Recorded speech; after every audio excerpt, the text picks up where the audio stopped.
தாயே.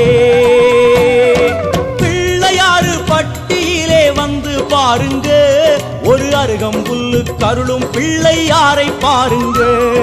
பிள்ளையாறு பட்டியிலே வந்து பாருங்க, ஒரு அருகம்புல்லு கருளும் பிள்ளையாரை பாருங்க.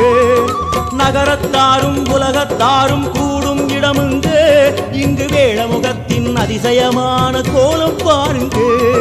நகரத்தாரும் உலகத்தாரும் கூடும் இடமுங்க, இங்கு வேளமுகத்தின் அதிசயமான கோலம் பாருங்க. கரிமாமுகனே கணபதியே, எல்லாம் இங்கே